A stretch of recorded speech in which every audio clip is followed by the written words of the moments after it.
Shalom, selamat pagi, selamat berjumpa kembali dalam program YouTube channel Renungan Pagi, pulang ke rumah Gereja Masih Advent hari ke-7 Jemaat Argapura. Pada hari ini, hari Jumat, tanggal 4 Desember tahun 2020, judulnya adalah Dua Kebangkitan Khusus. Sebelum kita lanjut, mari kita mengundang kuasa Roh Kudus dalam hati kita masing-masing.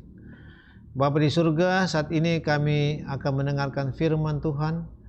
Kiranya kuasa Roh Kudus-Mu akan bersama-sama dengan kami, sehingga memberikan kekuatan iman bagi kami. Di dalam nama Yesus Tuhan dan Juru Selamat kami, amin. Ayat kita pada pagi hari ini terdapat di dalam Wahyu 14 ayat 13. Berbahagialah orang-orang mati yang mati dalam Tuhan sejak sekarang ini. Kutipan kita pada pagi hari ini terambil di dalam Alfa dan Omega jilid 8 halaman 672-673. Babel yang besar itu telah menjadi peringatan di hadirat Allah untuk memberikan kepadanya cawan yang penuh dengan anggur kegeraman murkanya. Hujan es batu yang besar masing-masing beratnya kira-kira seberat 1 talenta atau 100 pon melakukan penghancuran. Wahyu 16 ayat 19 dan 21. Kota-kota megah, kebanggaan dunia diruntuhkan. Istana-istana para bangsawan, di mana orang-orang besar dunia telah memboroskan harta kekayaan mereka untuk memuliakan diri sendiri, hancur dan musnah di depan mata mereka. Tembok-tembok penjara rubuh berkeping-keping, dan umat Allah yang dipenjarakan oleh karena iman mereka dibebaskan. Saudaraku yang kekasih dalam Yesus Kristus, pada pagi hari ini pelajaran kita atau renungan kita bersambungan dengan pelajaran yang dari kemarin, hari Kamis tanggal 3, yaitu sorak kemenangan. Kalau ada dua kelompok yang bersuka cita, ada kelompok yang bersuka cita, ada kelompok yang ketakutan. Dan pada hari ini ada dua kebangkitan khusus yang terjadi pada saat Yesus datang kedua kali. Dan ada untuk menghancurkan semua yang ada di dunia ini. Termasuk dikatakan tadi istana para bangsawan. Bagaimana orang-orang yang telah membangun rumah-rumah yang begitu mewah untuk kesenangan mereka sendiri, yang pada akhirnya mereka merasakan bagaimana semua itu dihancurkan.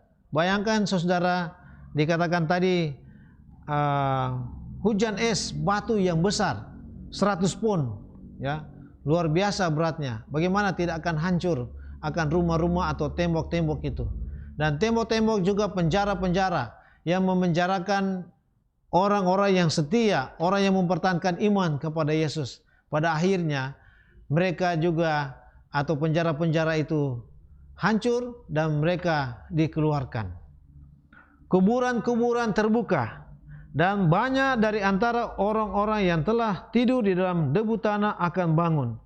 Sebagian untuk mendapat hidup yang kekal, sebagian untuk mengalami kebinasan dan kengerian yang kekal. Daniel 12 ayat 2. Semua yang telah mati dalam iman kepada pekabaran malaikat yang ketiga, ia akan keluar dari kuburan dengan dimuliakan, akan mendengar perjanjian damai Allah dengan mereka yang telah memelihara hukumnya, juga yang telah menikam dia. Wahyu 1 ayat 7.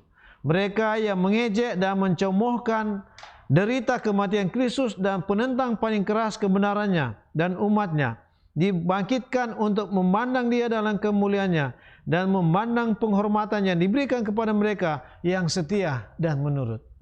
Jadi kita sudah dapat ambil ada dua kebangkitan yang terjadi pada saat Yesus datang kedua kali, yaitu orang yang setia, orang yang sudah mati, yang sudah tidur dalam kematian, akan hidup yang kekal. Tapi ada yang akan dibangkitkan untuk mengalami kehinaan yang kekal atau kengerian yang kekal. Yang pertama adalah orang yang telah mati dalam iman kepada pekabaran malaikat yang ketiga yang akan keluar dari kuburan. Mereka akan menerima kehidupan yang kekal. Dengan kata lain, orang yang memelihara akan hukum-hukum Tuhan, mereka yang setia kepada Dia, mereka akan menerima pahala yang kekal. Dan kebangkitan yang kedua, yaitu orang yang telah menikam Dia, mereka yang telah mengejek Dia, yang mencemoohkan Yesus pada saat Dia menderita kematian. Dan mereka akan dibangkitkan untuk memandang Dia dalam kemuliaannya dan memandang penghormatan yang diberikan kepada mereka. Awan tebal masih menutupi langit, namun matahari kadang-kadang menembusinya. Tampak bagaikan mata Yahweh yang penuh dendam. Kilat yang dahsyat memancar dari langit, membungkus dunia ini dengan nyala api. Di atas gemuruhnya guntur dan suara-suara yang misterius dan mengerikan. Diumumkanlah kebinasan orang-orang fasik itu. Kata-kata yang diucapkan tidak dimengerti oleh semua orang, tetapi dimengerti dengan jelas oleh guru-guru palsu. Mereka yang saat sebelumnya begitu sembrono, begitu sombong dan membangkang, begitu bersuka dalam melakukan kekejaman kepada umat Allah yang memelihara hukumnya, sekarang dipenuhi dengan ketakutan dan gemetar dalam kengerian. Ratapan mereka terdengar mengatasi suara unsur-unsur bumi. Iblis mengakui kehilangan Kristus dan gemetar di hadapan hadiratnya, sementara manusia memohon belas kasihan dan menyembah dalam ketakutan yang menyedihkan.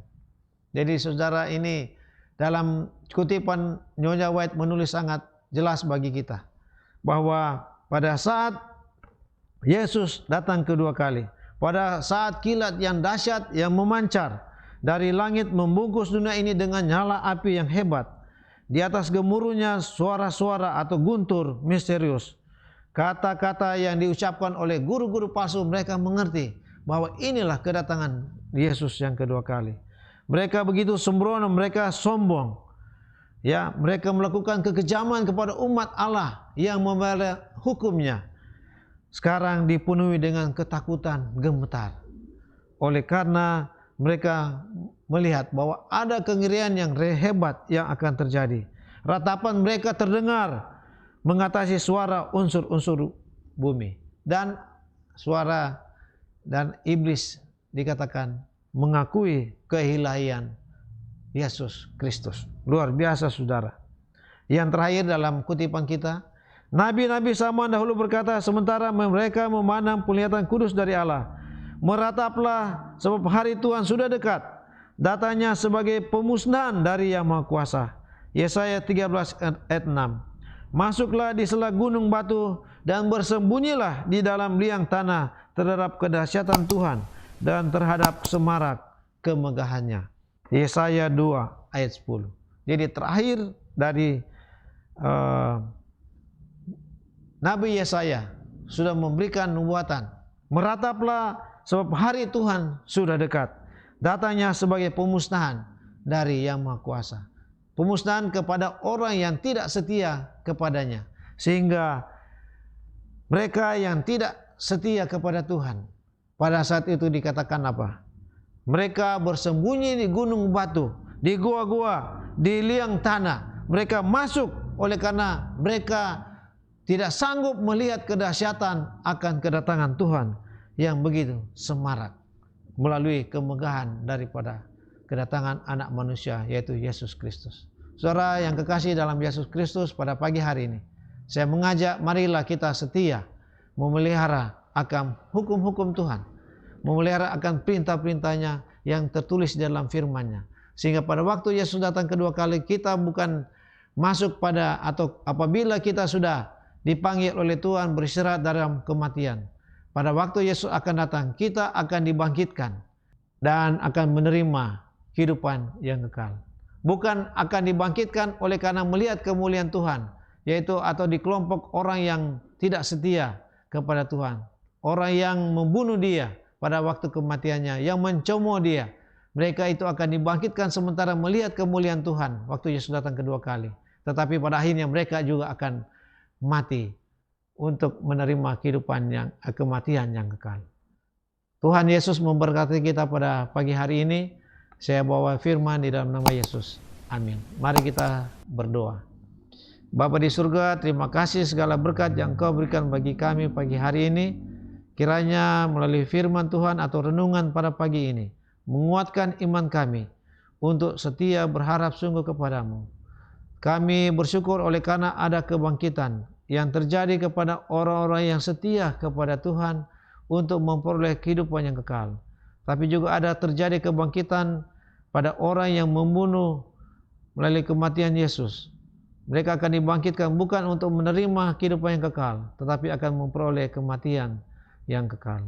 Tuhan, kuatkan iman kami untuk setia kepada Tuhan, memelihara akan hukum-hukum-Mu, memelihara perintah-Mu dalam kehidupan kami, supaya pada waktu Engkau datang kedua kali, kami dapat masuk di dalam kerajaan surga. Lindungi sertai kami sepanjang hari ini, kami serahkan ke dalam Tuhan kasih-Mu. Jauhkan mara bahaya, sakit, penyakit, kecelakaan yang berlaku bagi kami, agar kami dapat tiba pada pembukaan Sabat, dan kami akan memelihara Sabat-Mu yang suci dengan banyak kesukaan. Terpujilah nama Tuhan kekal sampai selama-lamanya. Terima kasih Engkau mendengar doa kami, dan terima kasih Engkau mengampuni dosa kami. Di dalam nama Yesus Tuhan dan Juru Selamat kami yang hidup. Amin.